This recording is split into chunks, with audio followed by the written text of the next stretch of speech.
Hi friends, ఈ వీడియోలో మనం డ్రైనేజీ స్మెల్ వస్తుంటే ఏ విధంగా నివారించాలి అనేది చూద్దాము.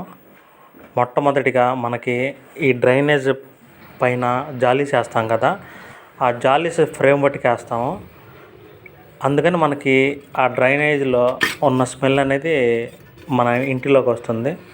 అలా కాకుండా దీనికోసం ప్రత్యేకంగా జాలీస్ కొన్ని డిజైన్ చేశారు.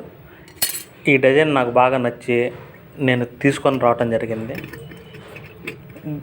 ఈ డిజైన్లో మనకి ఫ్రేమ్ ఒకటి ఇస్తారు, పైన జాలీ ఒకటి ఇస్తారు, 2 కప్పులు ఇస్తారు. ఆ కప్పులు ఎందుకు ఇచ్చారనేది నాకు బాగా నచ్చింది. ఫస్ట్ కప్పులో వచ్చేసరికి ఏమన్నా పెద్ద కప్పు అన్నమాట. అది దాంట్లో వాటర్ అంతా స్టోర్ అవుతాయి.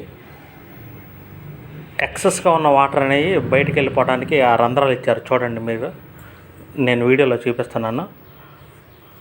ఆ స్టోర్ అయిన వాటర్ లెవెల్కి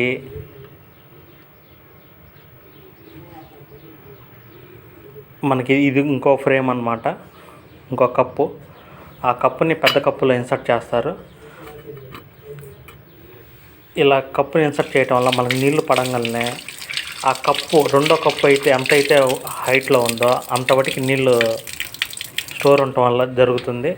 ఇలా నీళ్లు స్టోర్ ఉండటం వల్ల కింద ఉన్న స్మెల్ పైకి రాకుండా నివారించగలుగుతుంది.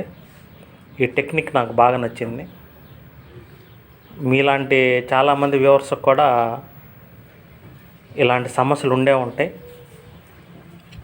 ఈ టైప్ ఆఫ్ జాలీస్ కానీ మీరు డ్రైనేజ్ పైప్స్ కానీ మీరు సెట్ చేసుకున్నట్టయితే స్మెల్ అనేది నివారించబడుతుంది.